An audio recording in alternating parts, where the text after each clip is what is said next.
Protocolos como o RIP e o OSPF são protocolos que são utilizados apenas em redes que são administradas por um único administrador.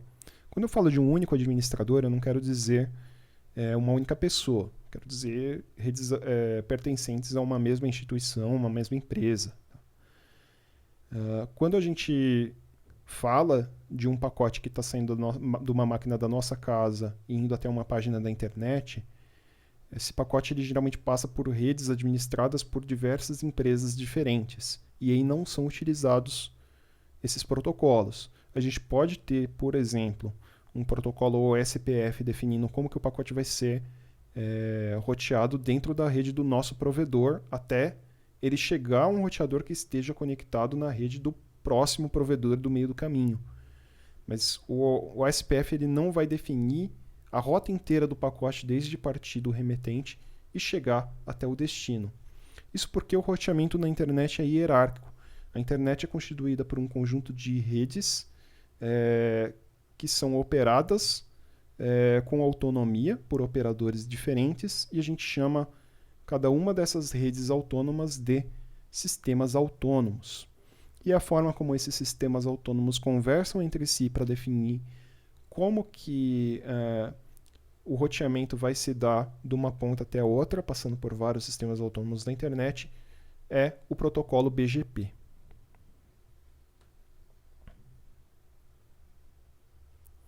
Então, só para a gente ter uma visão melhor do de como que é organizada a internet, né? Vamos pensar em uma informação, em um pacote trafegando de um computador na rede da Universidade de Stanford, que fica nos Estados Unidos, até um computador trafegando na Universidade de Cambridge, que fica no Reino Unido. Então, se a gente traçar a rota, a gente vai verificar que isso aqui esse pacote passa por diversos roteadores.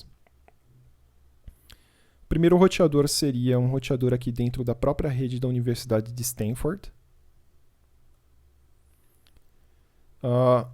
Eventualmente isso chega num roteador que a gente chama de um roteador de borda, porque ele está na borda do sistema autônomo. Aqui a gente vai sair da Universidade de Stanford e ir para outra instituição, e para uma empresa, no caso que é o Hurricane Electric, que tem a sua própria administração de sua rede. Aí chegou nesse roteador que a gente também chama de um roteador de borda, pois ele está na borda da instituição. Ele entra no meio da rede e daí ele pode passar por roteadores aqui que podem estar espalhados até geograficamente. Aqui no caso ele passa por um roteador em San José, depois por um roteador em Nova York e depois por um roteador em Londres.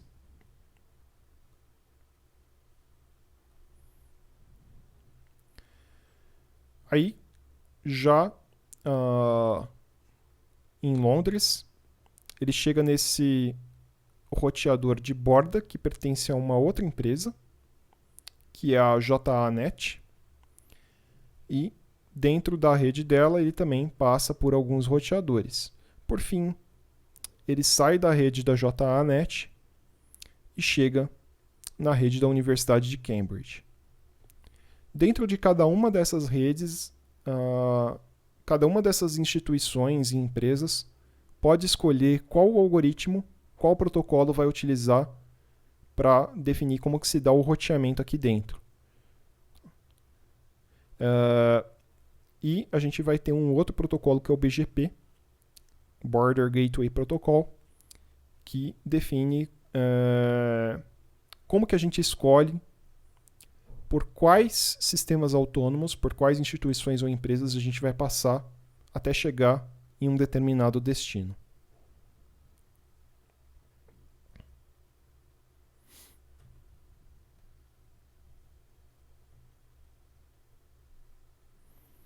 Então, se a gente utilizar o comando whois e passar como argumento um determinado endereço IP, a gente consegue descobrir a qual instituição esse endereço IP pertence. Então, esse endereço IP aqui pertence ao AS de número 786, que é da JANet. E esse endereço IP aqui, se a gente consultar, a gente vai ver que é do AS32, que é um dos primeiros que foram registrados, né, que é justamente da Universidade de Stanford, uma das primeiras participantes da internet. Esse aqui é um mapa da internet, então a gente consegue perceber a quantidade de sistemas autônomos e a complexidade das redes de cada um deles. A gente vê que esse mapa aqui tem clusters, que são justamente os agrupamentos de roteadores internos de cada um desses sistemas autônomos. Os sistemas autônomos geralmente se conectam um ao outro em pontos de troca de tráfego, também chamados de Internet Exchange. Esses pontos são basicamente prédios onde a gente consegue levar a nossa fibra ou contratar alguma empresa para alugar uma fibra que ela possua para a gente. E a gente chegando nesse prédio, a gente consegue conectar essa fibra a um grande switch. E aí a gente consegue fazer com que o nosso roteador tenha acesso a roteadores de vários outros provedores, vários outros sistemas autônomos que também façam parte desse ponto de interconexão. No Brasil, a gente também tem vários pontos de interconexão. Os mais famosos são mantidos pelo Comitê Gestor da Internet no Brasil. Então, a gente tem basicamente um ponto de interconexão em cada capital do país e alguns em algumas cidades de interior. Se vocês acessarem ix.br, vocês vão ver esses pontos de interconexão, tem até gráficos do tráfego que passa por eles.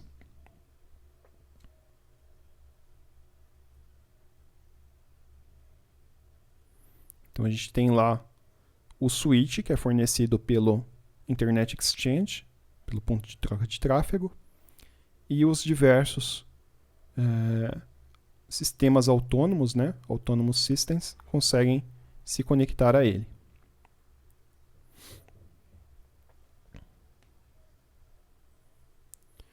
Para que esses roteadores saibam da presença de um do outro e saibam quais faixas de endereço eles conseguem alcançar por meio dos outros roteadores, é utilizado justamente o protocolo BGP, que mantém uma conexão ativa, que a gente chama de sessão, uma conexão em um protocolo implementado em cima do TCP. Tá? E para a gente conseguir estabelecer isso que a gente chama de sessão, a gente faz um acordo que pode ser pago ou pode ser um acordo de ajuda multilateral. Então, os roteadores BGP anunciam rotas para os seus vizinhos, contendo um prefixo, ou seja, uma faixa de endereços IP, naquela notação CIDR, a lista de AS indicando o caminho pelo qual o pacote vai passar para chegar nesse prefixo. Então, por exemplo, um anúncio pode ser da seguinte forma: a rede 171.64, aqui ele omitiu o ponto 0.0, tá? É permitido omitir, /16, pode ser alcançada pelo caminho AS1, AS5, AS13. Então, o que isso significa? Significa que algum sistema autônomo ao qual estou conectado por meio de uma sessão está oferecendo para mim chegar nesse endereço. Então ele está falando que se eu mandar para ele pacotes cujo destinatário seja um endereço nessa faixa de endereços, ele consegue entregar para o destino final, só que ele não consegue entregar imediatamente. Vai ter que passar por todos esses sistemas autônomos no meio do caminho. Por que a gente anuncia um caminho de AS para cada prefixo e não apenas o próximo roteador, né, o Next Hop, ou um caminho que consiste em todos os endereços IP pelos quais a gente tem que passar? Bom, A gente não usa a primeira opção porque não daria detalhe suficiente para a gente. Se a gente tivesse, como é bastante comum a gente ter vários caminhos possíveis para um mesmo destino, a gente não vai ter informação suficiente para escolher qual que é o caminho que a gente prefere. Por outro lado, o B dá um nível de detalhamento muito grande que a gente não consegue fornecer, porque não necessariamente o caminho vai passar por um único sistema autônomo. E como cada sistema é autônomo e pode rotear dentro de sua rede como bem entender, inclusive usando o protocolo que quiser, não tem como a gente fornecer informação de como que essa rota vai se dar dentro dos outros sistemas autônomos que não o nosso. Então a gente usa o maior nível de detalhamento possível sem a gente ferir a autonomia dos outros sistemas autônomos, que é falar por quais sistemas autônomos que essa rota vai passar.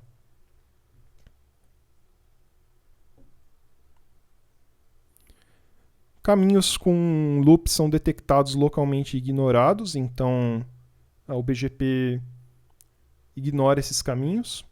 Um roteador BGP ele pode conectar a vários pares e receber múltiplos caminhos, múltiplos anúncios de caminhos para um mesmo prefixo. Então a gente pode ter várias opções para chegar nessa mesma faixa de endereços. E políticas locais, definidas pelo administrador do AS, escolhem qual que é o caminho preferido dentre esses caminhos cujo anúncio foi recebido.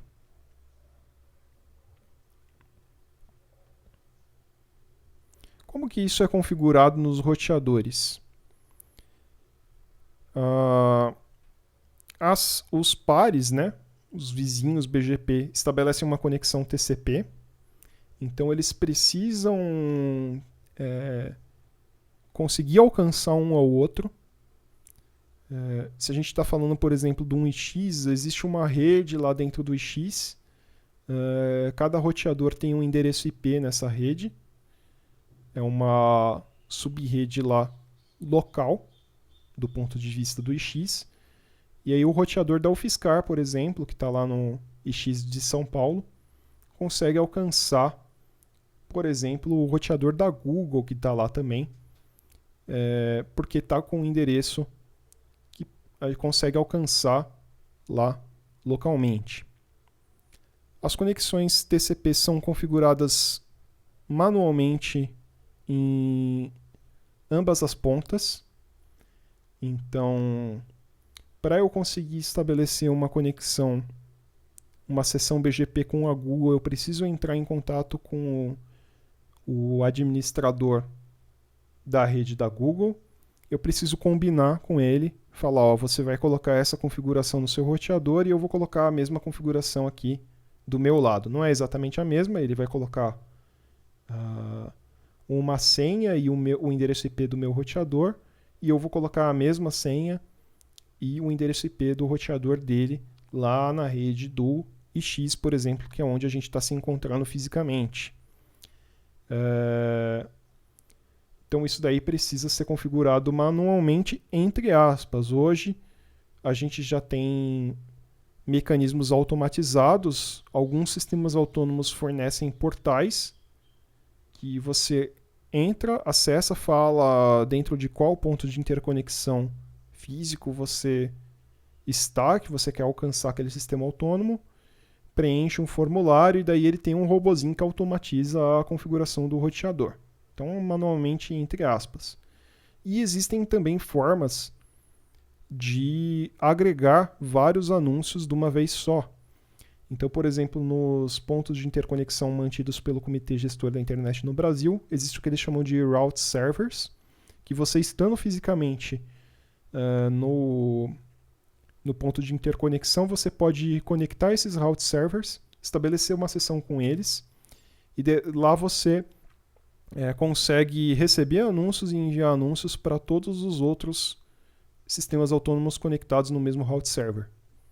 Então, isso dispensa da necessidade de você ter que ficar abrindo múltiplas sessões, uma com cada sistema autônomo. Então existem formas de simplificar um pouco essa configuração. E os vizinhos mandam mensagens Keep Alive, né, mantenha a sessão ativa a cada 60 segundos. Se ficar muito tempo sem receber essa mensagem de Keep Alive, ele assume que ele perdeu a conexão, né, que a conexão TCP foi perdida. Lembrando que o TCP não tem nenhum mecanismo para fechar a conexão por inatividade, por isso que é utilizada essa mensagem de Keep Alive. O TCP só fecha a conexão explicitamente. E daí, das duas, uma, se a conexão for fechada, tanto se ela for fechada explicitamente, quanto se ocorresse timeout, não for recebida durante um grande tempo essas mensagens de Keep Alive, ele vai dar a sessão como encerrada e ele vai excluir todos os anúncios que tiverem sido recebidos por ela. Então ele vai assumir que aquelas faixas de endereço IP cujo anúncio a gente recebeu por essa conexão não podem mais ser alcançadas. Então, dessa forma, as rotas recebidas por BGP ficam atreladas dentro do roteador de borda a essas conexões TCP estarem abertas, senão ele para de usar essas rotas. O BGP às vezes é chamado de um algoritmo de vetor de caminhos. Ele não é nem link state, nem distance vector, nem vetor de distâncias. Então ele é um pouquinho parecido com o vetor de distâncias, mas não é a mesma coisa. Por isso que a gente chama de path vector. Em vez da gente tá passando só o next hop e o custo, a gente está passando um caminho também. Apesar de não ser um caminho detalhado, um caminho que mostra todos os roteadores do meio do caminho, ele mostra os AS do meio do caminho. Então ele já é mais detalhado do que o distance vector. Quando um caminho que é anunciado muda, o vetor de caminho primeiro é retirado antes do próximo ser anunciado. Então a gente tem duas operações que a gente pode fazer, que é colocar um anúncio ou retirar um anúncio que tinha sido colocado antes. Como que isso é usado na prática? Então, existem alguns tipos de acordo entre sistemas autônomos que são bastante comuns e que norteiam a forma como esses protocolos são usados aí na atualidade. Uma relação bastante comum é a de provedor de trânsito e cliente.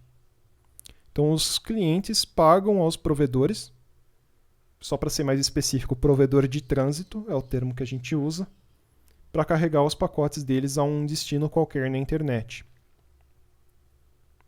Então, o tráfego ele pode ou parar dentro da rede do provedor, ou, que geralmente interessa mais ao cliente, sair para fora e alcançar outros destinos no meio da internet.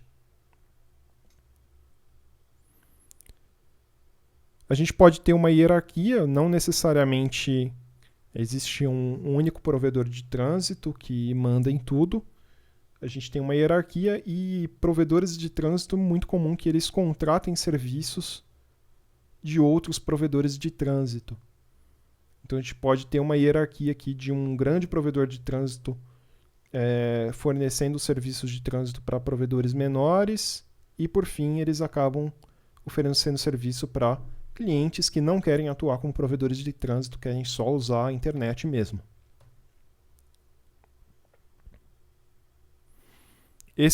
Todos esses sistemas autônomos que atuam como provedores de trânsito, a gente chama de AS de trânsito, e aqui a gente chama de Stub AS.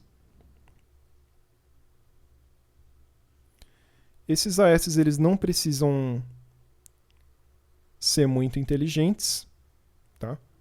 E caso eles assinem um único provedor de trânsito, eles podem simplesmente colocar uma rota padrão. Qualquer endereço IP desconhecido eles mandam para o provedor de trânsito. Como que se dá o tráfego? Bom, suponha que alguém nessa rede aqui queira ser alcançado por alguém nessa rede aqui. Isso se dá aqui passando pelos provedores no meio do caminho.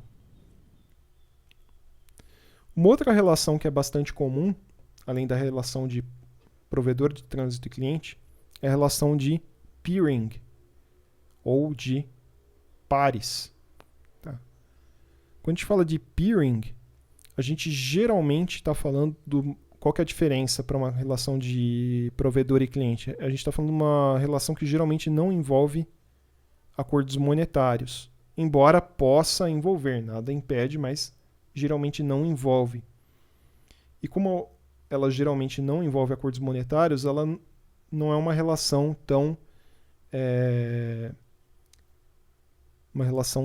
aberta quanto a relação de cliente provedor. Então, o outro sistema autônomo que está conectado na gente, quando nós somos pares, ele não vai dar acesso para a gente para a internet inteira. Ele vai dar um acesso limitado para a gente. No que consiste esse acesso limitado? Ele deixa a gente acessar a rede dele, só quem está dentro da rede dele, em troca da gente deixar ele acessar quem está na nossa rede. Só que se a gente também for provedor de trânsito, a gente inclui os nossos clientes de trânsito como se fossem partes da nossa rede. Então o que acontece?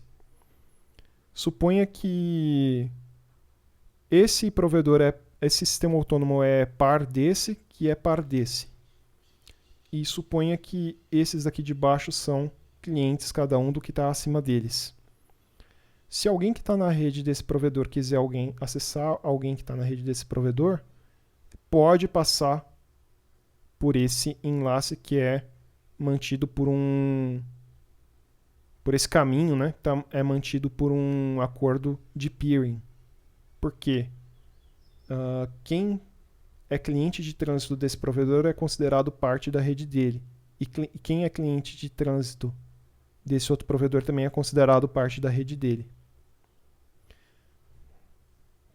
Por outro lado, se alguém dessa rede aqui quiser acessar alguém dessa outra rede, não vai conseguir com esse conjunto de acordos que está descrito nesse diagrama.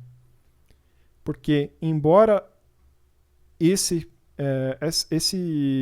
essa rede seja considerada parte dessa devido à venda de trânsito, e essa rede seja considerada parte dessa devido aqui a ter adquirido o trânsito dela também, esse provedor aqui não tem acordo de peering com esse aqui. Então, eles não podem utilizar esse outro como intermediário. Porque a rede desse não é considerada parte desse, e nem a rede desse é considerada parte desse. Então, eles teriam ou que fazer um acordo de peering entre eles, para eles poderem trocar tráfego diretamente, ou algum deles teria que assinar trânsito desse central.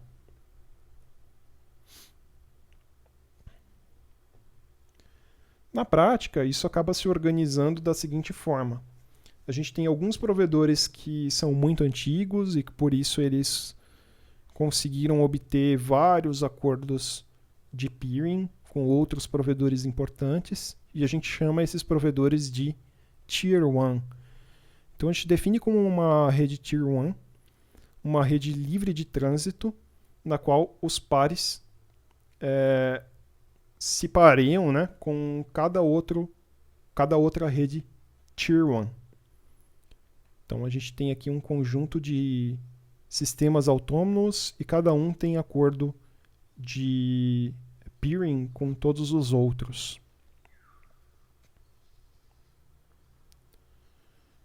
Essa definição é uma definição um pouco fuzzy, né? Não é uma definição muito exata. Algumas pessoas definem como Tier 1 provedores que têm presença global, que estão presentes em vários países e são pouco dependentes de outros provedores. Por exemplo, nosso livro-texto do Kurose, ele define assim. Já o pessoal de Stanford, aqui nos slides, eles definem uma forma um pouco diferente. Eles falam que um provedor Tier 1 tem acesso a toda uma região de internet só por meio de acordos gratuitos e recíprocos. Sendo que eles definem como região da internet uma porção da internet delimitada por fronteiras geográficas, por exemplo, um país ou um continente. Então, com isso, eles têm uma definição regional. Então, cada região eles dizem que tem os seus próprios provedores Tier 1. E daí, o teste que se faz para definir um provedor como Tier 1 ou não, na definição deles um provedor paga alguém para conseguir alcançar qualquer destino na região de internet dele, que seria uma região delimitada geograficamente. Caso sim, ele é um provedor Tier 2 para baixo, senão ele é um provedor Tier 1. E daí ele dá uns exemplos nos Estados Unidos e no Japão de provedores que são considerados Tier 1. Tem alguns em comum, por exemplo, a NTT é considerada Tier 1 tanto nos Estados Unidos quanto no Japão. Já tem outros que são locais, né? Então tem, por exemplo, a gente tem aqui a AT&T, que não é considerada Tier 1 se a gente levar em conta só lá dentro do Japão. E a gente tem aqui a IJ, que é super importante no Japão, mas não tem presença tão forte nos Estados Unidos, não é considerada Tier 1 nos Estados Unidos. E no Brasil? No Brasil a gente tem aí 2 provedores que são bastante antigos, que talvez a gente possa considerar como Tier 1 na região de internet do Brasil, que seria a Claro e Embratel. Se a gente olhar de quem que a Claro e Embratel compra trânsito, são desses provedores aqui, que são todos provedores globais. Você não vai ver nenhum provedor brasileiro aqui nessa lista. O que foge um pouquinho é esse Uninet, que na verdade é uma subsidiária da Telmex, que é do mesmo grupo da Claro e Embratel, tá? Então por isso que ele está aqui como provedor de trânsito. Não necessariamente é um acordo comercial, porque eles fazem parte do mesmo grupo de empresas. E aqui a gente tem a Oi Telemar, que também é bastante antiga e também tem uma presença relativamente forte, embora um pouco menos do que a Embratel. E se a gente olhar na lista de provedores dos quais ela obtém trânsito, a gente também não encontra outros provedores brasileiros aqui, só provedores com presença global.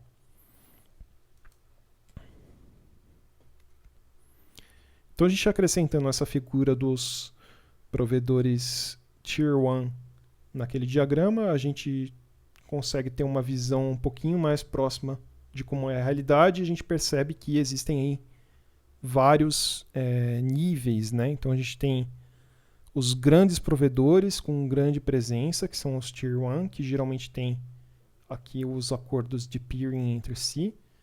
Eles vendem trânsito para provedores um pouco menores ou provedores mais regionais. E por sua vez, vendem trânsito para clientes ou provedores locais.